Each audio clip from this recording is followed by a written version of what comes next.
कुछ लोग आपके बालों को बेचकर अंधा पैसा कमा रहे हैं। आपको ये तो पता ही होगा कि इंसान के बालों को खरीदा और बेचा जाता है, लेकिन ये कितना बड़ा बिजनेस है, ये जानने वाली बात है। हमारा देश दुनिया का दूसरा सबसे बड़ा हेयर प्रोड्यूसर है और हर साल 6,000 करोड़ से भी ज्यादा का बिजनेस करता है। हमारे देश में मोस्टली बाल मंदिरों में डोनेशन से आते हैं, खासकर आंध्र प्रदेश के तिरुपति टेम्पल से। इस मंदिर में हर दिन 35,000 भक्त अपने बाल डोनेट करते हैं और सिर्फ इस मंदिर से 126 करोड़ की कमाई होती है। और इन मंदिरों से बाल मिलने की डिमांड बहुत ज्यादा होती है, क्योंकि ये बाल नेचुरल रहते हैं, कोई भी कलर या ट्रीटमेंट वाले बाल नहीं होते हैं। और इन सभी बालों का इस्तेमाल हाई क्वालिटी बिग बनाने में किया जाता है। क्या आपको इस बिजनेस के बारे में पहले से पता था? कमेंट में जरूर बताएं। एबी बास के जूते तो आपने देखे ही होंगे और शायद पहने भी होंगे। तो चलिए जानते हैं ये जूते बनते कैसे हैं। सबसे पहले प्लास्टिक और रबर के छोटे छोटे टुकड़ों को इस मशीन में डाला जाता है और फिर ये मशीन इन छोटे छोटे टुकड़ों को और छोटा कर देती है और ये मशीन प्लास्टिक और रबर को गर्म करके लिक्विड फॉर्म में कन्वर्ट कर देती है। और मैन्युफैक्चरर के पास जूते का ऊपर का हिस्सा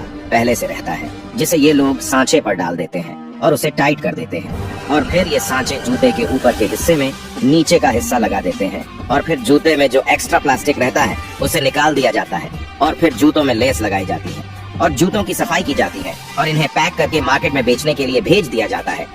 अगर हम आपको कहें कि इसकी कीमत 1,000 रुपए है तो आप यकीन नहीं करेंगे, पर इसकी कीमत इससे भी ज्यादा है और आप इससे लाखों कमा सकते हो। इंडिया में इसे लूफा या फिर तुरई के नाम से जाना जाता है और हजारों साल से लोग इसका इस्तेमाल करते आ रहे हैं और इसके सूखने के बाद भी लोग इससे रगड़ रगड़ के नहाते थे और इससे बर्तन भी धुले जाते थे। फिर इंडिया में कई कंपनियां आई जो प्लास्टिक का बना हुआ स्पंज मार्केट में बेचने लगी और इन नेचुरल स्पंज को खराब बोलकर हमसे यूज करवाना बंद करवा दिया। और आज यूरोप में कुछ लोग इन नेचुरल स्पंज को बेचकर डॉलर में पैसे कमा रहे हैं। इसका बिजनेस करने के लिए किसान इसे सुखाने के बाद भिगोकर रख देते हैं ताकि इसका छिलका आसानी से निकल सके। अब इसकी कटाई छटाई करके इसे स्पंज में बदल दिया जाता है और फिर पैक करके महंगे दामों में बेचा जाता है। हमने जब इसे अमेज़न पर सर्च किया तो पता चला कि स्पंज के 5 पीस की कीमत $25 थी, जो इंडियन रूपी में करीबन 2,000 रुपए होती है और इसे हम बेकार समझते हैं।